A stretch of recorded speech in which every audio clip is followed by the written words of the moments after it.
Magical orange JCB. सुंदर बहुत ही लालची जेसीबी वाला था।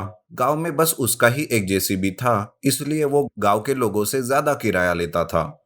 एक बार मनोज सुंदर के पास आता है और कहता है, सुंदर, खेत में एक बड़ा सा पत्थर लगा है, क्या तुम उसे निकाल सकते हो? हाँ हाँ, पर पूरा दिन का चार्ज लूंगा। अरे, 1 घंटे का तो काम है, पूरे दिन का किराया क्यों?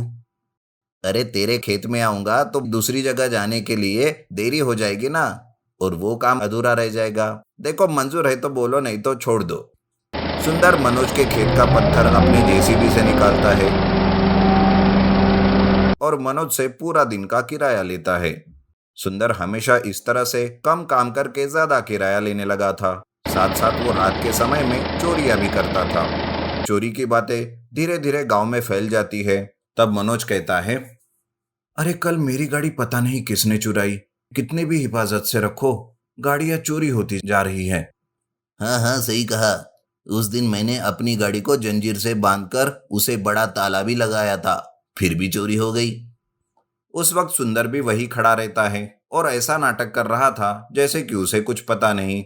वो मन ही मन सोचते हुए कहता है, गाड़ियां तो मैं ही उठा कर ले जाता हूँ, किसी को कुछ पता ही नहीं। सुंदर चोरी की हुई गाड़ियों को अपने घर के पीछे एक बंद कमरे में रखता था, जिससे किसी को कुछ पता नहीं चलता था। वो दिन में जेसीबी चलाता था और रात में उसी जेसीबी से चोरियां भी करता था। एक दिन मधु अपनी बीवी सीमा और बेटे सनी के साथ काम की तलाश में उस गांव में आता है। मधु कुछ पैसे देकर एक घर किराए से लेता है।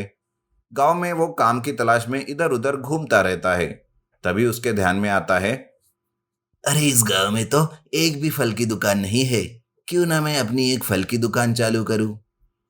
ऐसा सोचकर वो बीवी से इस बारे में बात करता है। दूसरे दिन दोनों मिलकर अपना खुद का एक फलों का दुकान शुरू करते हैं। मधु शहर से सारे प्रकार के फल लाकर उन फलों को अपने गांव में ठेले पर बेचता है। देखते ही देखते उसका व्यापार अच्छा चलने लगता है और वो एक लॉरी खरीद लेता है।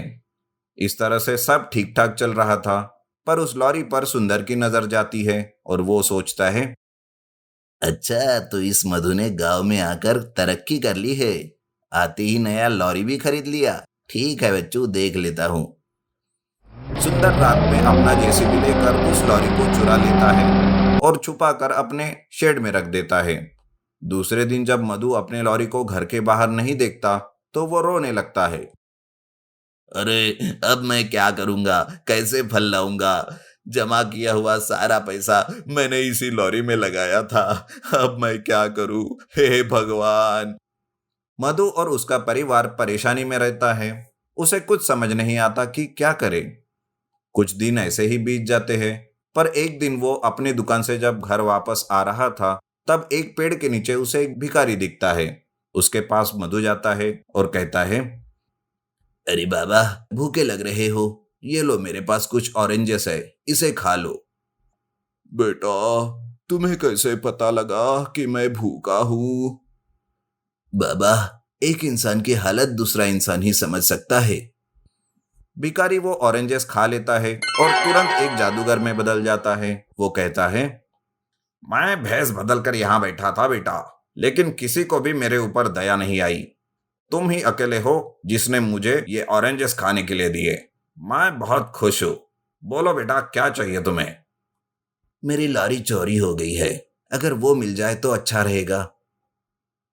ये सुनकर जादूगर हवा में कुछ मंत्र बोलकर हाथ ऊपर करके कुछ करता है और वहां पर एक मैजिकल ऑरेंज जेसीबी प्रकट हो जाती है। उसे देखकर मधु कहता है, अरे, ये कैसी जेसीबी है?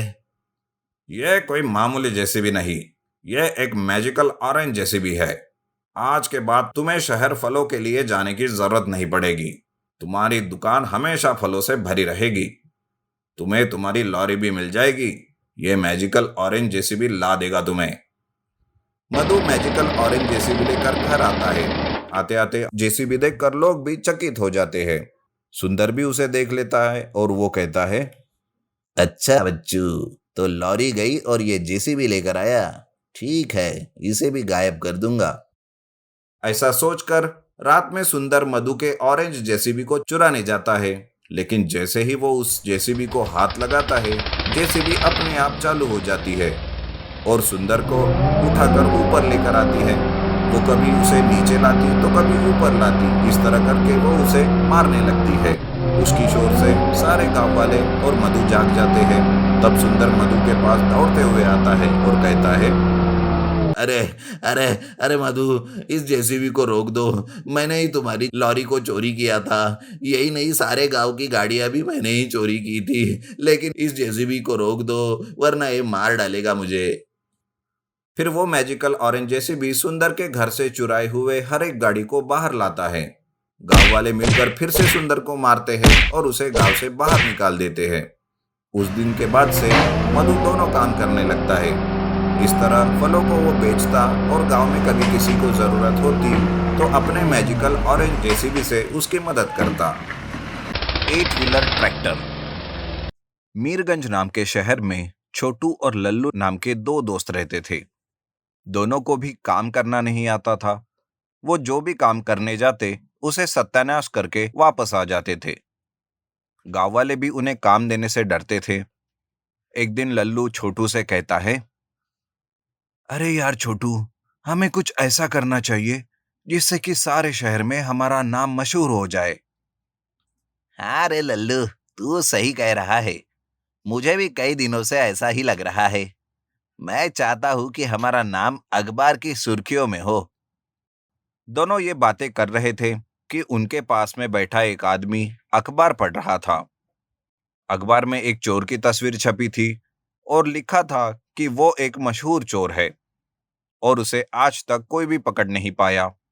उसे सारी दुनिया की पुलिस ढूंढ रही है। अबे ओ लल्लू, क्यों ना हम भी चोरी करें? हम भी इस चोर की तरह मशहूर हो जाएंगे। अरे यार छोटू, तेरा ये आइडिया तो बहुत अच्छा है। हम आज ही से चोरियां करना शुरू कर देंगे और बहुत जल्दी मशहूर हो जाएंगे।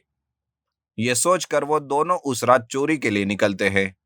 वो दोनों एक घर में जाते हैं। घर के सारे लोग सोए हुए थे।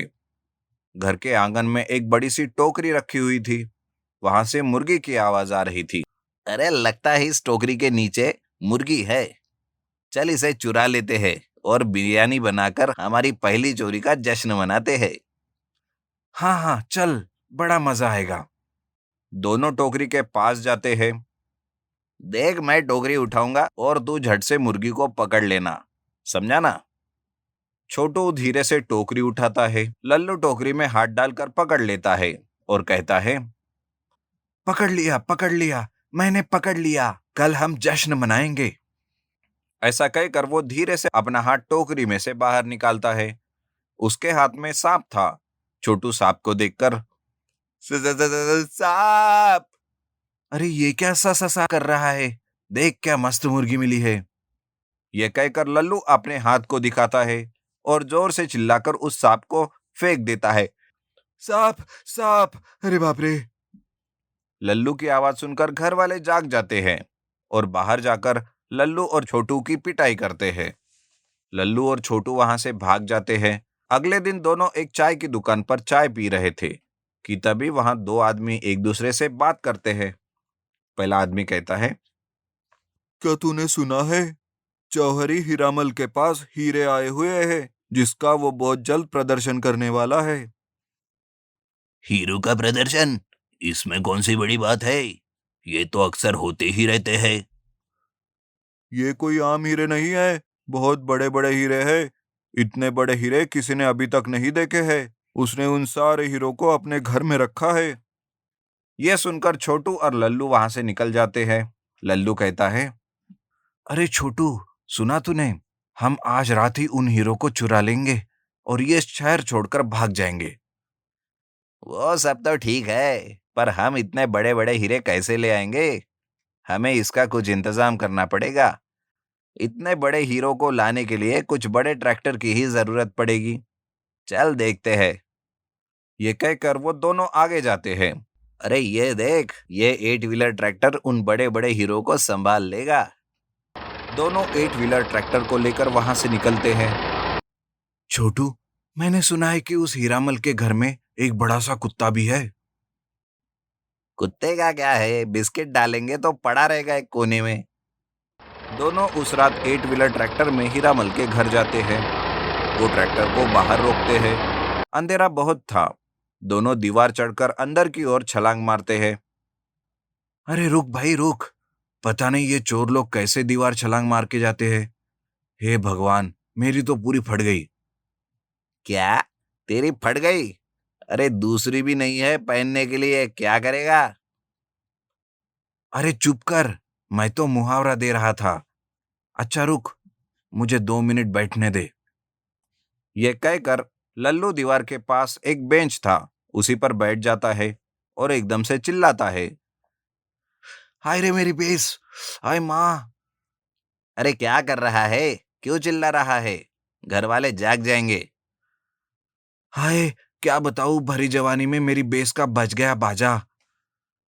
ये सुनकर छोटू हंसने लगता है कि इतने में एक बड़ा सा कुत्ता उनके सामने आता है और गुर्राते हुए उन्हें देखता है।